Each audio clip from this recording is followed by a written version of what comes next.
Hey guys, so I got a pretty spicy one for you today. We're going to be talking about the elusive boyfriend D or the Goldilocks D. Basically, what is the ideal quintessential D? And so some of this is going to be based on real scientific papers. Some of this is going to be based on the opinion of the people from the different subreddit, and some of it is actually going to be based on my opinion. So let's get into it.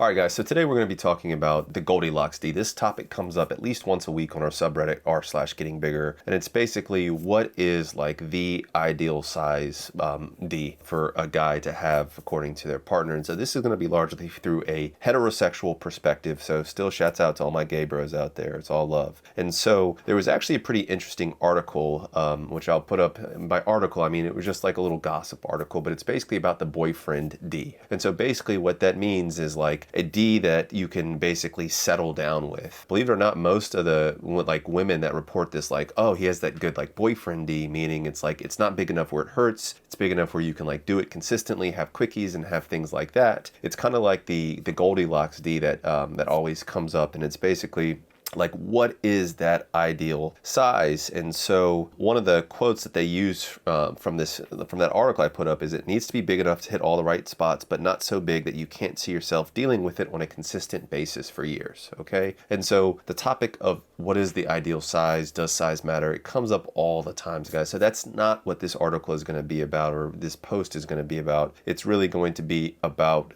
kind of going through the science and trying to come up with kind of like a more scientific formula for what is that ideal size. But when you get into it, there's really like two different arguments that are made. For some guys, it's like, what is the ideal size? And the ideal size is very big. And so it's almost like, what is big? Whereas for some people, it's literally like, what is that sweet spot where it's big enough to be like unequivocally big, but not too big where you have to worry about like, oh, it hurts, or it limits things like BJs, or even things like, anal intercourse or something like that. And so let's break down some of the science. And so I had a whole post about like, basically, what does the science say about what is the ideal size? I think that this is one of the best papers we have. They actually use 3D models to determine what is the ideal size that women prefer. So before we can say like, what is that Goldilocks size, we need to talk about, well, if you're in a heterosexual relationship, what does your actual partner want?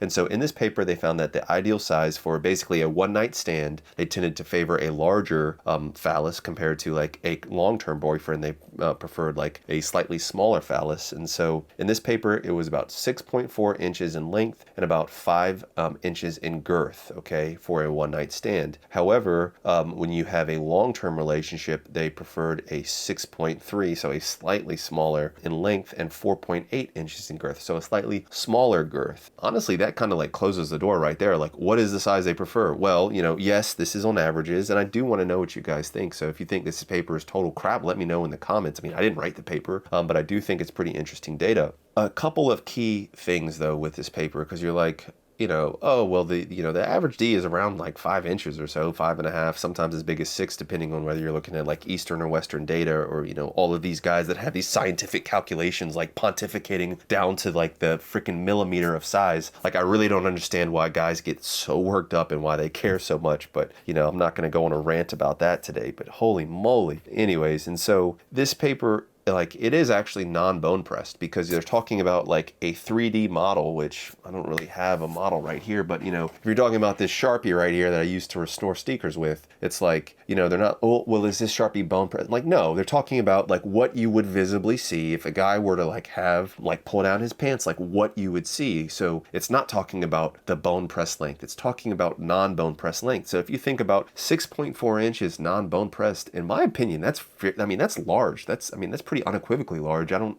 know math well enough to know if that's like a full standard deviation above like a large size, but it's well into the large category, considering, like, once again, the average size of the male penis. And I put up this paper here for reference, so you keyboard warriors can back off about, the data, or I'm sure you're going to still do it about whatever this paper shows. But it showed that the average male penis size is between 5.1 to 5.5 inches, and that's bone pressed. And so this is saying a full, basically, inch bigger than that non-bone pressed. So if you take into account like the average fat pad is around, depending on how obese you are, I mean, it's anywhere between like quarter of an inch all the way up to an inch. Let's just say on average it's an inch just for sake of this, video, but correct me if you guys feel differently down below. We're really talking about a 7-inch bone pressed like phallus. That's very big. I mean, that is very big. And so, yes, this paper is, I think, reassuring in the sense that it's not like, oh, the girls, all of them wanted 8 inches non-bone pressed, but it's still saying,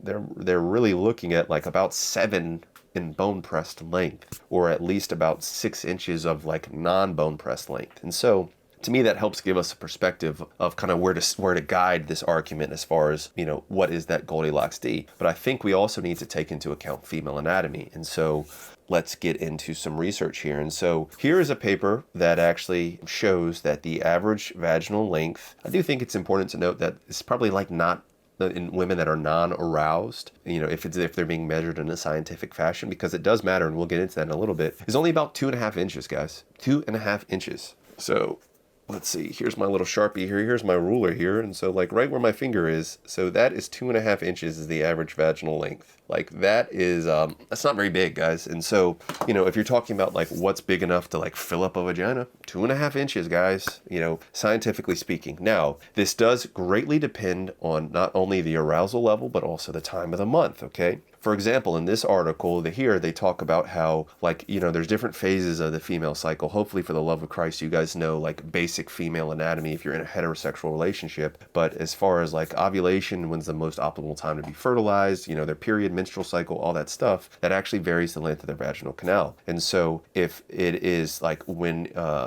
they are ovulating, the cervix actually like raises up, and so the vaginal canal can actually lengthen, so you can allow for deeper penetration without hitting the cervix. Whereas right before or during the period, the cervix actually lowers and is harder, and so it is actually like a even more shallower vaginal canal. And that's based on that paper once again. And like I said, it also depends on the arousal level as well. And so here is a Healthline article, which is actually a really great article on just kind of your basic levels about like how deep is the vaginal canal is like what this label was titled. But it basically says the cervix can be hit with anything about 5 inches or bigger. Okay. And they actually say that anything basically bigger than the average penis. And so they say 5 inches or bigger. And so, some women actually like to have their cervix smashed. Some women, it is actually like horrible pain. And so, one of the underlying themes from this video is going to be that it really depends on the woman and, and what she prefers. There is no like one size fits all. Like I get it for the sake of like Goldilocks discussion, but it really does depend on what the woman likes. Okay.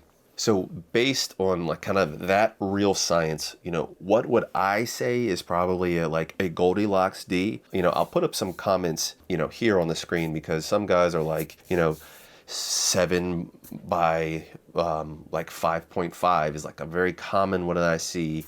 Here are some other comments, like you can read them for yourself. If you're willing to, if you want to get engaged in these comments, come find us on our subreddit r/gettingbigger. But personally, what I think would probably be the Goldilocks D, actually, I think it actually depends more so on your non-bone pressed measurement. And I would say it's about 6 inches of non-bone pressed length, visible length, which, guys, I mean, like, 6 inches is not a small amount. Like that's a pretty, like that's very good size in my opinion, guys. This is my freaking video. This is my opinion. If you want to, harass me in the comments, that's fine. But I think 6 inches non-bone pressed visible length, I think that is a very good size, deep enough to please basically, at least most women. And I think probably somewhere around like, I think 5 to 5.2 inches of girth is going to be like, what is that sweet spot where you're going to be able to, pleasure basically any woman that you meet. And, even with that size, that's going to be too big for some women. But if I had to say final answer, I would say 6 inches of non-bone pressed length by about 5 to 5.2 inches is, I think, kind of like that ideal, like chef's kiss, like Goldilocks, can't go wrong with it. Now, what has been my experience? Well, I started off a little bit longer than that in length and about that in girth. And, so, since then I've grown quite a bit. I've made plenty of videos on this channel about it, guys. So if you're interested, see my pumping video or my manual stretches video. But I have to quite honestly say that, like, since I've gotten bigger, like, yeah, some things have improved. But in general, if you're talking about like scientifically measured Am I able to make my partner climax more than I was previously? You know, honestly, probably no. It's probably about the same. Now, that being said, there are some like caveats to that, because I think so much of like a good sexual encounter is based on actual confidence. And so like now my confidence is through the roof. Like I actually feel like I have a large D now. And so I kind of, I mean, the BDE is real, guys, in my opinion. And so with that BDE, like, for example, like now I have the confidence to kind of talk dirty. And I'm like, you know, I'm not going to give you my best like impression of actual live talk, but it's actually like, you know, yeah, baby, like you like how that big D like fills you up, and like she's actually like into that, and like I can sense that she gets more turned on, and as a result, because of adding some things to kind of spice it up, like dirty talk, and a lot of the dirty talk is actually like based around my D. Like I don't think she cares, and maybe I'm slowly turning her into like a size queen or something, but it does work. But that being said, an also important part is that, once again, like I was actually basically above that Goldilocks size before, and now I'm even bigger, and she's adjusted. It's not like, oh, I'm too big, like I'm slamming her cervix. Like, no, there's times when she's like, go deeper, and I'm like, oh, well, I thought I was pretty deep, you know? So I